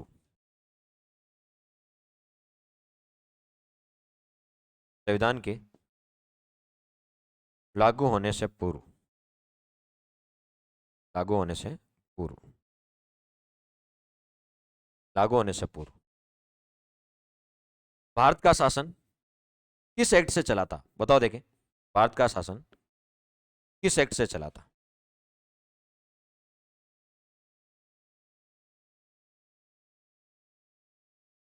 आजादी के बाद और संविधान के लागू होने से। भारत आजाद कब हो गया था? 1947 में। लेकिन हमारा संविधान कब लागू हुआ? 26 जनवरी 1950 को हमारा संविधान लागू हुआ था, ठीक है। देश आजाद तो 47 में हो गया, 15 अगस्त 1947 को, लेकिन हमारा संविधान कब लागू हुआ? हमारा संविधान पूरी तरह 26 जनवरी 1950 को लागू हुआ। इस समय हमारा संविधान लागू हुआ, तो बीच में ये जो 3 साल है ना, इसमें हमारा शासन कैसे चला था, किस एक्ट से चला था? क्यों, हमारा संविधान तो 1950 में लागू हुआ, नया संविधान तो आजादी के बाद और संविधान के लागू होने से पहले, आजादी के तो बाद और संविधान के लागू होने से पहले हमारा शासन किससे चला था? इसी एक्ट से चला था, 1935 के एक्ट से। किस एक्ट से चला था? 1935 के एक्ट से चला था। तो देश के आजाद होने के बाद और संविधान के लागू होने से पहले, स्वतंत्रता के बाद और संविधान के लागू होने से पहले, पूर्व, हमारा शासन किससे चला था? 1935 के एक्ट से चला था। किससे चला था? 1935 के एक्ट से चला था, ठीक है। तो ये था अपना 1935 का एक्ट। इसके बारे में एक दो स्टेटमेंट है, वो भी देख लेते हैं, एक दो स्टेटमेंट है वो भी अपन देख लेते हैं। 1935 के अधिनियम को गुलामी का आपको तो पत्र किसने कहा? दास्ता का पत्र किसे कहा था? ठीक है, 1935 के अधिनियम को, 1935 के अधिनियम को दास्ता का अधिनियम किसने कहा?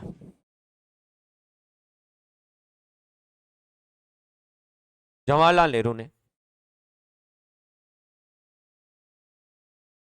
जवाहरलाल नेहरू ने।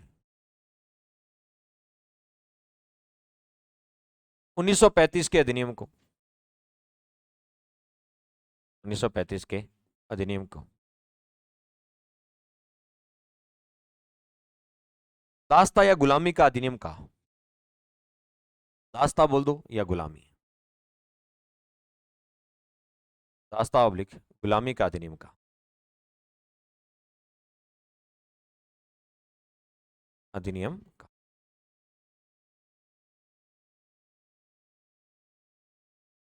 दास्ता या गुलामी का अधिनियम जवाहरलाल नेहरू ने कहा।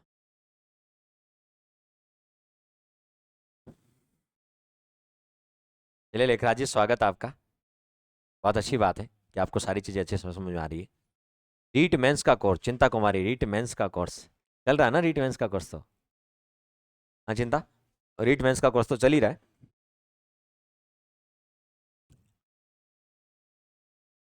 फिर यदि बात करें, जवाहरलाल नेहरू ने एक और बात कही थी इसके बारे में। जवाहरलाल नेहरू ने, जवाहरलाल नेहरू ने, जवाहरलाल नेहरू ने इस एक्ट के बारे में कहा, इस एक्ट को, इस एक्ट के बारे में कहा कि ये एक ऐसी रेलगाड़ी है, कि ये एक ऐसी रेलगाड़ी है, एक ऐसी रेलगाड़ी है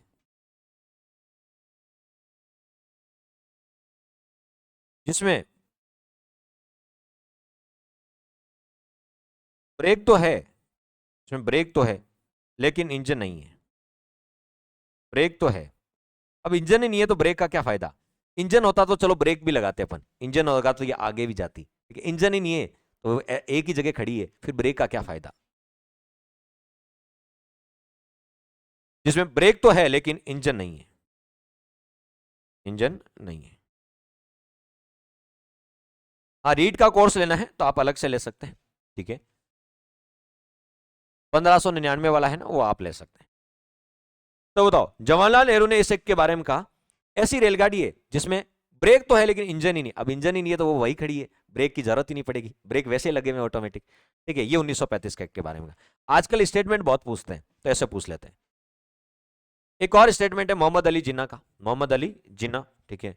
इन्होंने भी कहा, मोहम्मद अली जिन्ना ने इसके बारे में कहा, सड़ी हुई योजना की संज्ञा दी। मोहम्मद अली जिन्ना ने, मोहम्मद अली जिन्ना ने 1935 के एक्ट को सड़ी हुई योजना की संज्ञा दी।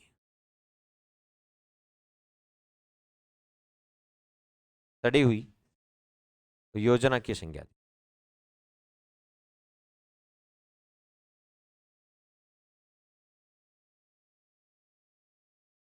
सड़ी हुई योजना की संज्ञा दी। फजल उल हक ने भी इनके बारे में कहा था, ठीक है। फजल उल हक ने भी कहा था कि ये न हिंदू राज है और न ही मुस्लिम राज है। फजल उल हक ने कहा, टेक्निकल टीम से संपर्क कर लो, वो बता देंगे आपको। फजल उल हक ने इस एक्ट को, इस एक्ट के बारे में कहा,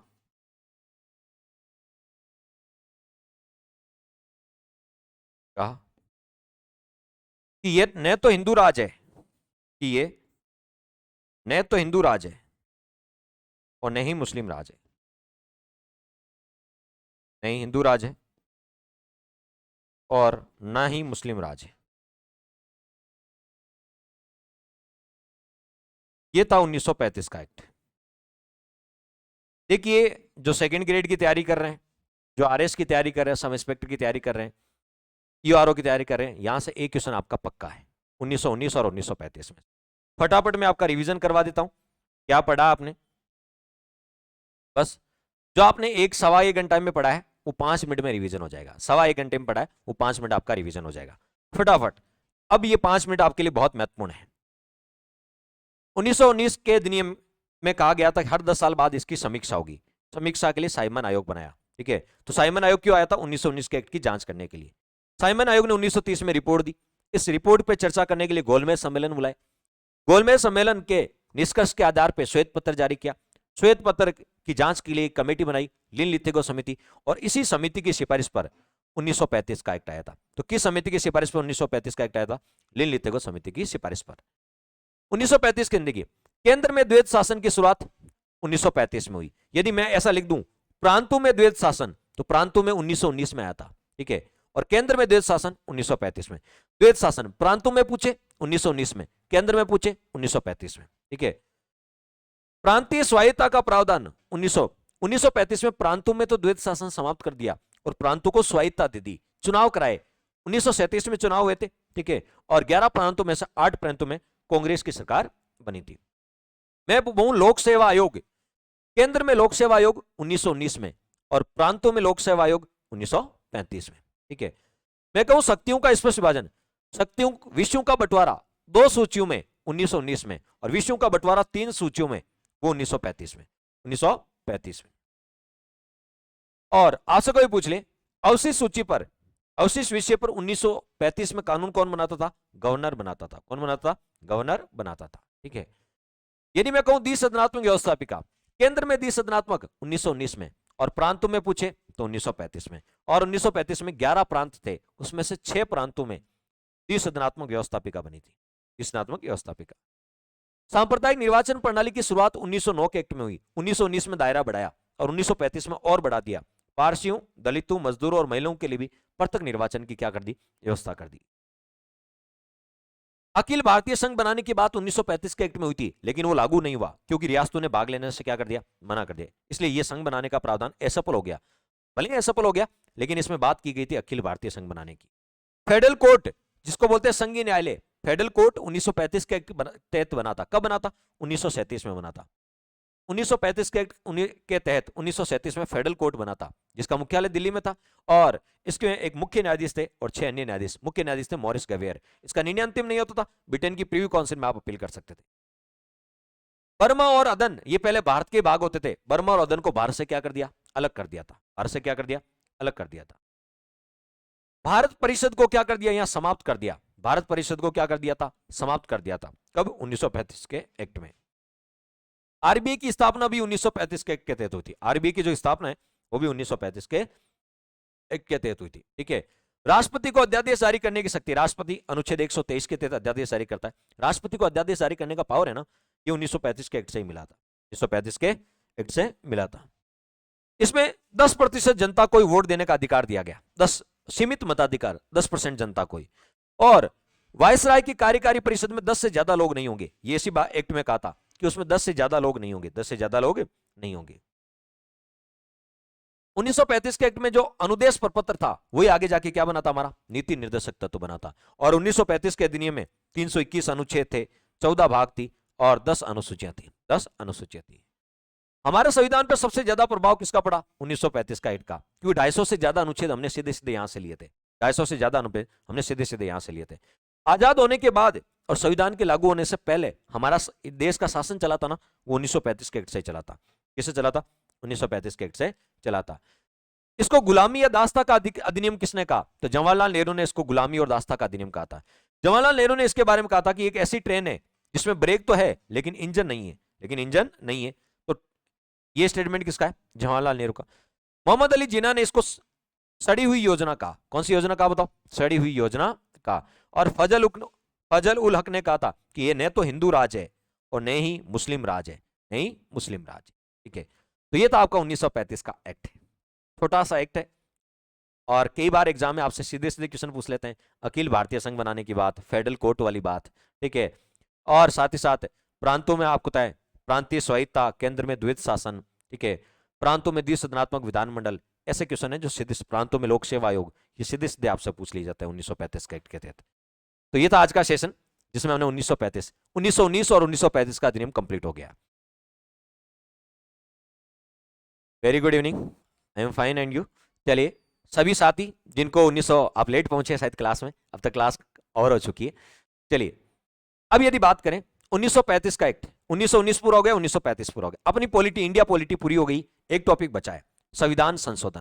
संविधान संशोधन, लोकतंत्र में महिलाओं की भूमिका। तो बताओ महिलाएं, कौन सी महिला राष्ट्रपति बनी है, कौन सी प्रधानमंत्री बनी है, कौन सी राष्ट्र, और आपको पता है, ठीक है, भारतीय निर्वाचन आयोग के अध्यक्ष रही है। ठीक है।